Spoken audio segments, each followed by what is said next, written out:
Quais são os desafios em se gerar negócios em um grande escritório?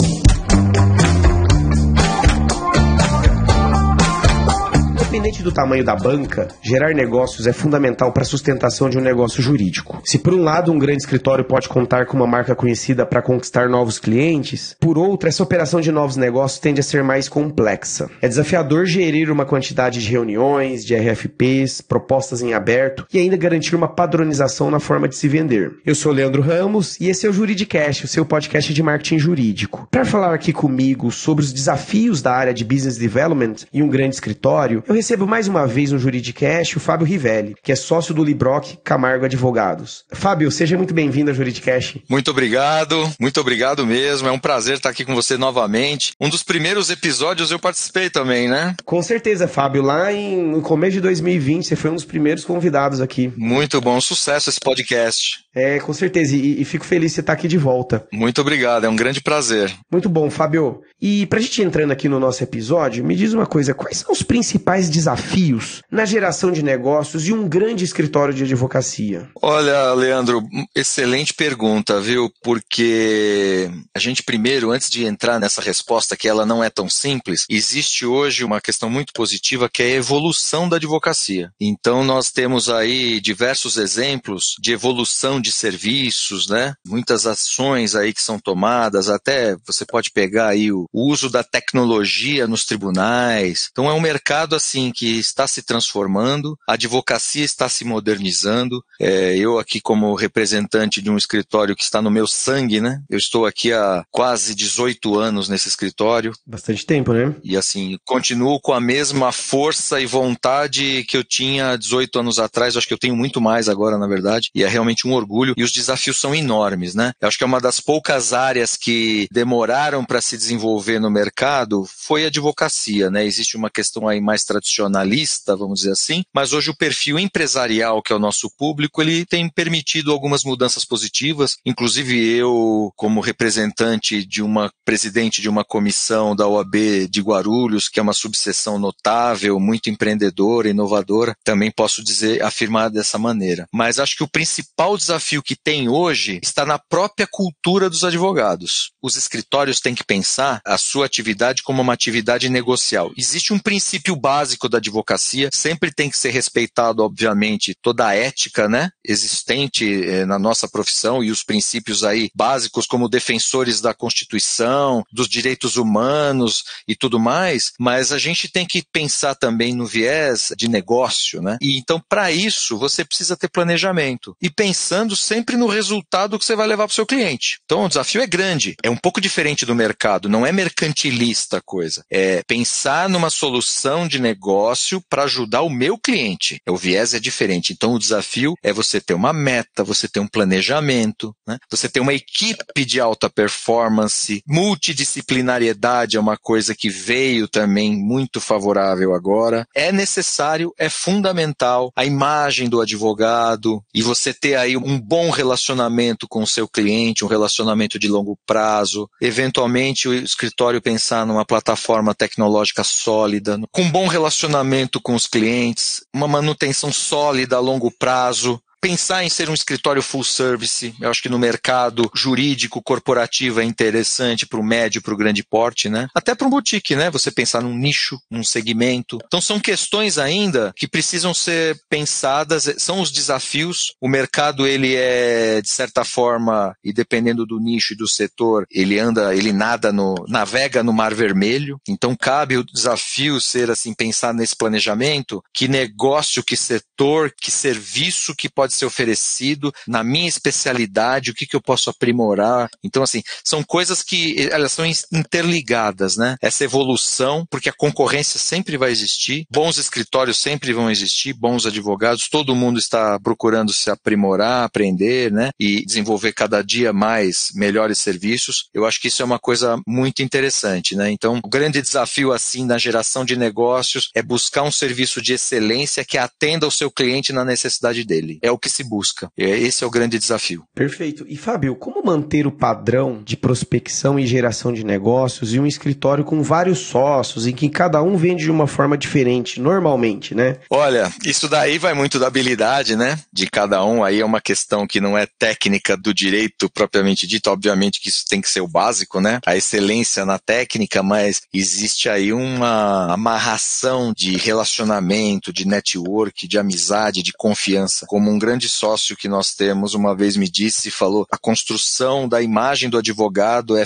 construída de tijolinho em tijolinho. Então eu, na minha idade, eu construí isso ao longo dos anos, né? Dessa maneira você também constrói a prospecção. Ela é natural pela confiança, pela solidez e pela responsabilidade do teu trabalho. Então, assim, eu não vou dizer que existe uma regra de padrão, porque isso vai depender muito do nicho, do setor, do tamanho do escritório, dos segmentos que ele atende. Mas é interessante, assim, que se ele tem, por exemplo, uma área específica, ele procure buscar o mercado daquela área, né? Que ele possa atender, que ele tem mais especializado. Então, são esforços estratégicos de conquistar novos clientes. Estratégicos no sentido de network, de bons serviços, do boca a boca, né? Isso tem que ser, dentro daquele planejamento, naquela sua pergunta anterior, você fazer esse mosaico de serviços jurídicos que você pode oferecer baseado numa busca de um resultado naquele setor. É a mesma coisa, na verdade, né? Mas a prospecção, ela está interligada com esse planejamento. Né? Como é que a pessoa vai me conhecer? Então ela vai me conhecer através do meu serviço, sendo bem prestado para um cliente meu que pode me indicar para um determinado setor, certo? Mas eu tenho que também ter um apoio de marketing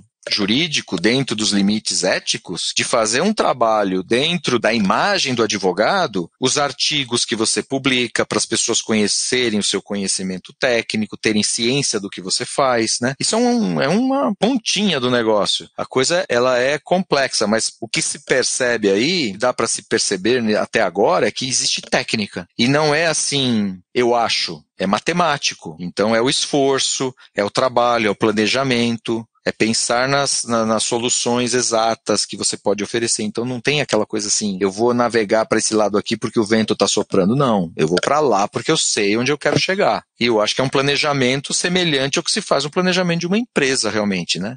Os escritórios são firmas, né? São escritórios, não são empresas. Mas dentro de uma estrutura de planejamento, não deixa de ser, né? E Fábio, nesse contexto, qual a importância do uso de um CRM para centralizar as informações de clientes e potenciais clientes? Olha, tem gente assim, os mais antigos usam agendinha, né?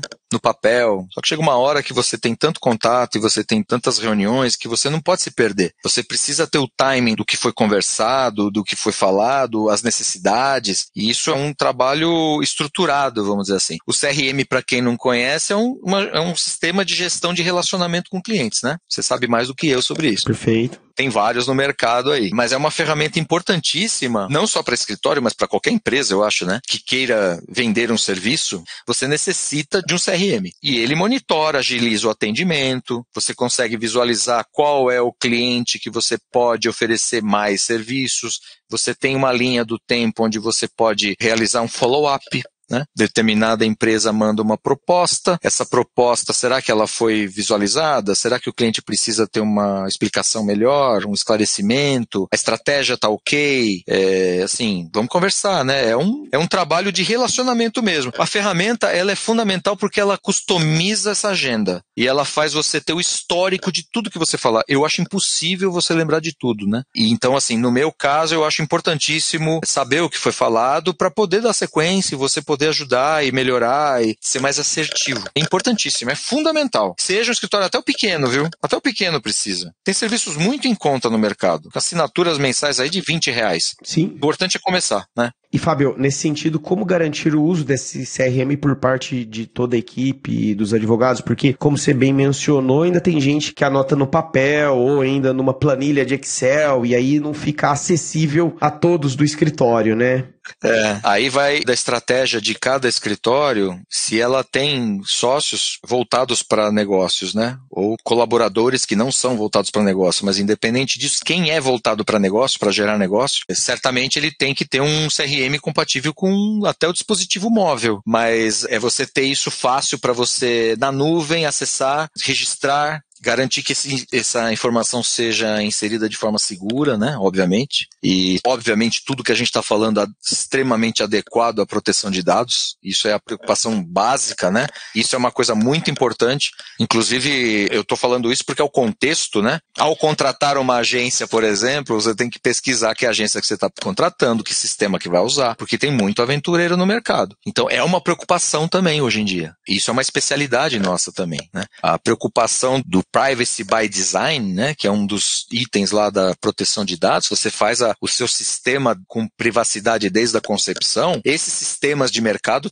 você tem que questionar isso também. Não adianta também pegar qualquer ferramenta que faça aí um CRM e você não sabe onde vai ficar alojado esse banco de dados, né? Então, tudo isso aí tem, o que a gente está falando aqui nesse bate-papo aqui entre nós, né? Isso daí é uma premissa básica. E Fábio, nesse contexto, né, alguns clientes compram por meios de RFPs, outros já utilizam plataformas para lançar seus bids, enquanto que outros ainda buscam um contato mais pessoal. Ou seja, cada cliente compra de um jeito. E aí, como transitar nesses diferentes formatos, né? Imaginando que eu sou de escritório e tenho o desafio de gerar negócios. Bom, esse ponto volta àquela primeira questão lá, porque você primeiro tem que ter profissionais dentro do seu escritório, e se aqui quem estiver ouvindo é de um escritório pequeno ou médio, tem que começar a pensar na multidisciplinariedade de pessoas que já estão ligadas à tecnologia. Correto. A tecnologia, ela faz parte da vida. Isso, inclusive, é tema da minha pesquisa de dissertação de mestrado na PUC. Então, assim, basicamente, o digital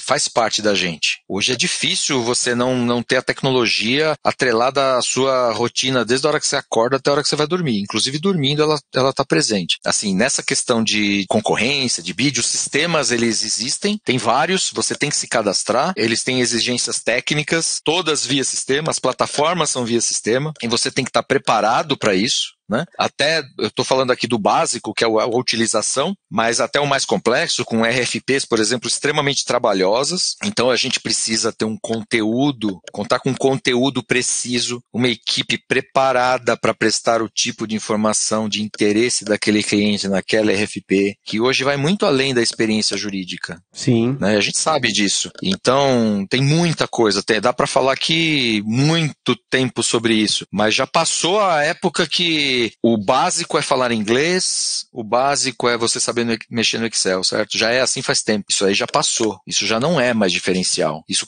é o básico, além do básico que tem que ser a excelência técnica, óbvio, que é o princípio o escopo do trabalho é jurídico. A tecnologia, ela está aliada para ajudar o serviço jurídico. Ela não é o fim. Mas você tem que saber mexer na parte técnica, digital, para poder conseguir. Então, a abertura de bids, ela exige você estar preparado para esse processo trabalhoso de documentação, estratégico, né? Inclusive saber fazer conta, né? Se vale a pena, se não vale, questão financeira, por uma questão ética, inclusive. Atender o cliente que busca o contato pessoal e quer a resposta mais direta, fazer uma seleção de parceiros jurídicos, né? Então, assim, é um contexto aí que você tem que estar preparado. Tem alguns sistemas, por exemplo, de RFPs que você paga anuidade. Então, você, quando recebe a carta de convite, tem que estar preparado e já fazer parte daquele sistema específico que o cliente contratou para fazer o acompanhamento. Então, se você não tem isso, você já pode ser eliminado, talvez não tenha tempo de se cadastrar, tem uma exigência de documentação, pagamento e tal. Então, aí entra no planejamento de novo. Eu vou entrar nisso? Eu vou participar de RFPs? Eu tenho serviço para isso? Vale a pena, né? Vale a pena?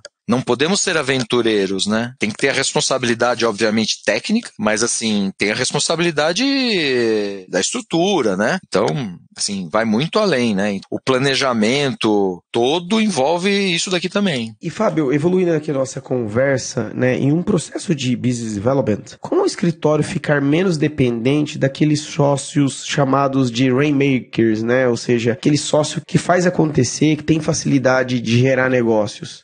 Assim, a gente sabe que na estatística não é fácil encontrar uma pessoa que tenha as duas características, né? Com certeza. São raros os profissionais que têm o viés aí de negócios e o viés, todos eles juntos, numa pessoa só. Esses valem ouro. Assim, Não dá para ficar dependente, mas se você tiver um desse dentro, tem que guardar ele, porque ele vale ouro. Mas eu acho que, na verdade, é o aprendizado e atrair e cultivar o cliente, estar preparado para uma reunião preliminar, você usar técnica. Então, eu falei aí muito de uma assessoria jurídica, que faz parte dessa técnica. Então, estar preparado, contar com uma assessoria jurídica, seja interna ou externa, é uma boa apresentação, né? É saber o que eu vou falar, como é que eu vou me comportar, né? Então, faz parte de você estar preparado. Então, é claro que esse sócio que faz chover é ótimo, mas ele tem o seu lugar no BD aí, né? Ele soma com os demais. O ideal é que se eu tivesse, eu como rainmaker, vamos dizer assim, o que eu tenho que fazer a favor do escritório que eu amo trabalhar é desenvolver o lado de passar essa experiência e os outros se tornarem rainmakers também, né? Sim. Ensinar as técnicas e tudo mais. É muito interessante, essa pergunta é ótima. Acho que dificilmente alguém explorou isso daí, né? Porque é uma coisa que ela é subjetiva, né? Muito bom, Fábio. E como que a gente cria uma cultura de geração de negócios em um escritório? Olha, vai ser sequência do que eu falei, né? Continuar o treinamento, aprimoramento das equipes, dos profissionais, as orientações, expondo estratégia, né? Abordagem, como é que eu vou entrar em contato com determinada empresa que eu acho que é interessante, se ela foi indicada, qual que é o serviço que essa empresa precisa, que ela tem necessidade, saber escutar. Eu acho que esse é o básico de vendas, né? Qualquer vendedor bom de qualquer segmento vai falar assim, fala menos, escuta mais. Eu acho que isso é o grande, né? É o grande lance, assim, a pessoa quer ser ouvida e você tem que trazer a solução. Então, são fatores aí que constituem aí um incentivo para avançar na geração, a cultura de geração de novos negócios. Correto. E para a gente ir finalizando aqui o nosso episódio, o que você vislumbra para o cenário de geração de negócios nos escritórios em 2023? Olha, eu sou muito otimista, sempre fui. Nós aqui também somos muito otimistas. O mercado, por exemplo, passou aí na pandemia por uma situação muito complicada. Então, assim, eu estou falando de negócios, tá? Não estou falando de questões políticas, econômicas, nem que envolvam aí as questões de saúde que foram muito graves. Tá. Mas, do ponto de vista de negócio, você tem que acreditar. E nessa estrutura de planejamento, na nossa área, no nosso setor, você tem aí teve, né, planejamento de áreas que estavam, às vezes, mais adormecidas que você pôde aflorar, um tributário, uma área tributária, uma área trabalhista que teve muita demanda, muitas questões envolvendo aí consultivo, por exemplo, né? Então, terceiro setor, meio ambiente, sabe? Isso vai continuar agora. Eu acho que o mercado agora, eu vejo um cenário para 2023 de prosperidade para a área jurídica, com muita transformação, muitos players aí vão migrar, tem aí questões das empresas mesmo, mas o serviço que um escritório presta, vou falar assim, empresarial, né? Tem aí questões que envolvem reforma trabalhista, novo governo, isso que eu falei já de infraestrutura, parte digital. A área digital, assim, realmente vai ser importante em 2023, meio ambiente. E aí entra proteção de dados, que teve aí um boom, vamos dizer assim, né? A gente abre o LinkedIn, a gente vê a quantidade de informações e de troca de mensagens, né? As adequações de proteção de dados, as empresas buscando se adequar, a colocação de encarregados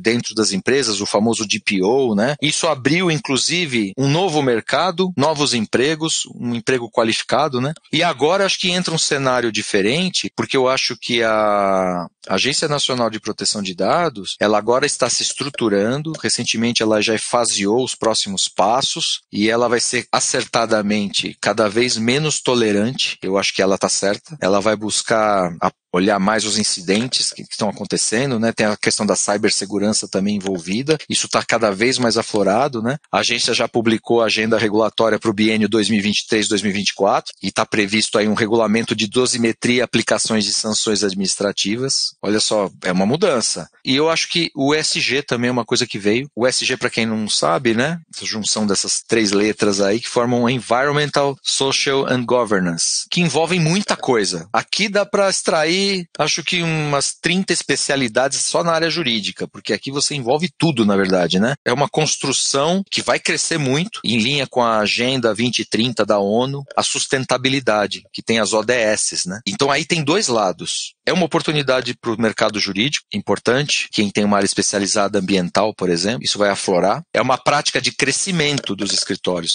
Agora, uma empresa que tem o ESG implantado, ela não vai poder mais contratar um prestador de serviço, seja qual for, que não seja ESG. Porque na cadeia de suprimentos, eu tenho um grande amigo que é professor do INSPER de ESG, na administração, ele é especialista em cadeia de suprimentos. Ele falou, quando você tem um fornecedor que não é ESG, quebra a cadeia. Não adianta você ter um programa maravilhoso de compliance, tudo certinho, o seu prestador número 2 também, o 3 também. Lá na ponta, o último, ele não é. Quebrou. Então, isso é uma preocupação que vai aumentar cada vez mais. Então, assim, são dois lados, né? Tem um lado, assim, de oportunidade de negócio e de visão do advogado para oferecer serviços voltados, por exemplo, questões ambientais. Tem várias aí que dá para pensar, né? Mas o lado interno também, você tem que ter programas. É tolerância zero para o preconceito. É tolerância zero para muitas coisas.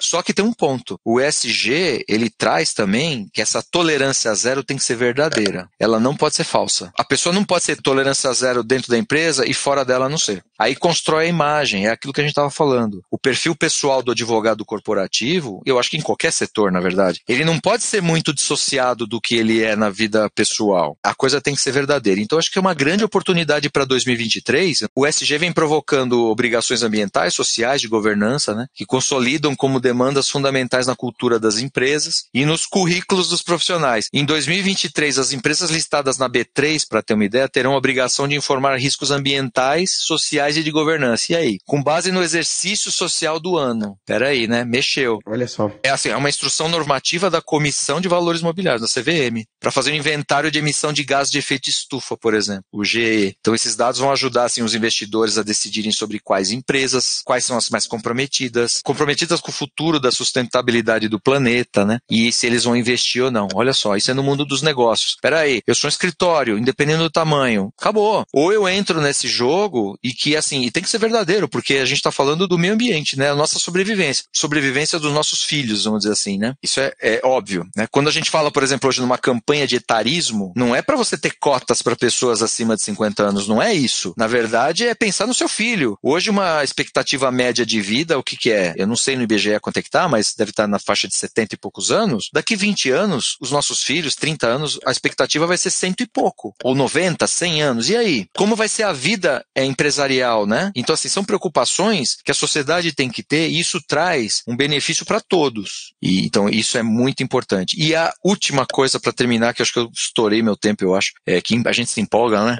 A inovação e a tecnologia, ela tem que estar presente na advocacia. Ele veio para ficar. Nós temos aqui o Visual Legal, por exemplo, é uma área que faz isso. A petição era a mesma de 100 anos atrás, né? E hoje um Visual Legal, ele tem a estrutura visual, fácil de ser compreendida, por exemplo, né? Estou dando um exemplo aqui, numa maneira que um profissional de designer, de marketing, sabe fazer melhor que o advogado. O conteúdo técnico existe, mas como é que eu vou passar esse conteúdo? Então, assim, um programa de compliance dentro de uma empresa. Eu vou explicar uma empresa que tem 10 mil funcionários, o programa de compliance da empresa para 10 mil funcionários. Como é que eu vou explicar? Fazer um documento com cláusulas redigidas por um advogado contratualista? Alguém vai ler? Vai ser efetivo? Porque não pegar esse mesmo conteúdo e transformar numa maneira visual que a pessoa entenda? Isso é visual, você não precisa escrever. Então, acho que isso são coisas assim que vêm agora para o mercado, né? Inteligência artificial, assim, voltada para ajudar com soluções, os tribunais usando. Então, o advogado tem que entrar na inteligência artificial, ele tem que conhecer,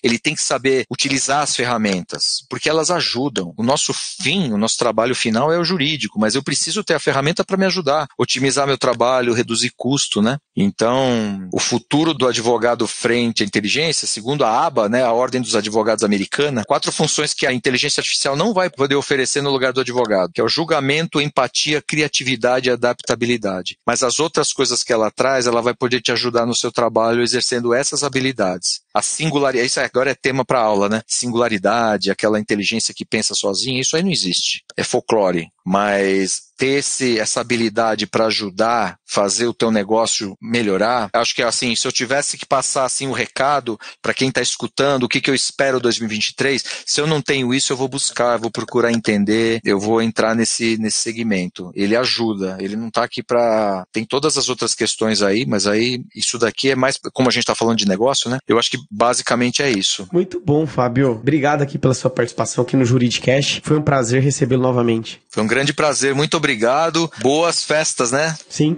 Feliz Ano Novo, Feliz Natal para todo mundo, 2023 com muita saúde e muita prosperidade e muitos negócios para todo mundo. Obrigado. Gostou desse podcast? Então compartilhe o episódio nas redes sociais e acompanhe o Juridicast, produzido pela agência Javali, especialista em marketing jurídico. Lembrando que esse é o último episódio da 14ª temporada. Obrigado por nos acompanhar aí ao longo do ano de 2022 e retomamos o Juridicast no dia 11 de janeiro. Um grande abraço e até 2023.